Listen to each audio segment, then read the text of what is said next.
აგრესიული და კრიზისული სამხრეთი უკვე ჩრდილოეთისკენ იწევს განვითარებული ჩრდილოეთის. აი ეს ტალღები, ეს ადამიანთა დიდი გადასახლება, იგივე ევროპული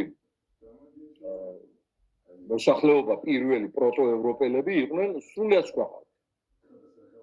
პროტო იბერიელები ასე იზიარებს მეცნიერთა დიდ უმრავლესობა ჩვენი მონათესავე ხალხები იყვნენ და აი იმ ხალხებიდან დარჩვით ჩვენ გონი სარდინიელები, კორსიკელები და ბასკები, რომელთა ენა არ არის ინდოევროპული.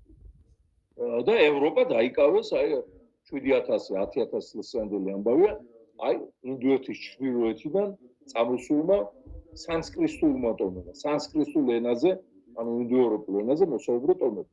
ეს ტომები მოდიოდნენ შუა აზიის გავლით, რუსეთის სტეპების გადავლით, მოდიოდნენ ასევე თურქეთის გავლით და ბოსფორი დარდანელის გადაკვეთით ევროპისაგან.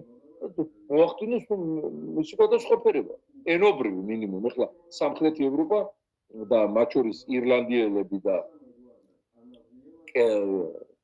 კელტები, აი ინგლისში შემორჩა ხალხი, რაღაცა გავს ეთნიკა ქართველები ფიზიკურად.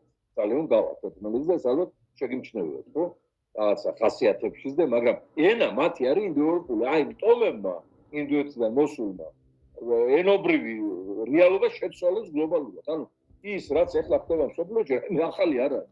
მით უმეტეს ამისათვის უნდა პატარა საქართველოს უნირო აი ეს გარემოცვაში მყოფს სახელმწიფოებრივი გეგმა და სტრატეგია, რათა არ გაჩენილიყო კანონმდებლობაში ხვრელები, რითაც შემოძურებოდა ამდენი ემიგრაციული ტალღის წარმომადგენელი ქვეყანაში, რომლებიც უკვე პრაქტიკულად ნახევარზე მეტი ქუჩაში გავილი შემოსული კატეგორია.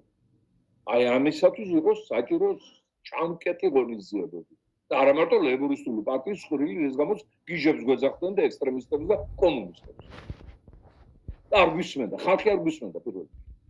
ხალხი მას აძლევდა შევარდნაძეს, სააკაშვილის, ივანიშვილის და ამას შედეგები.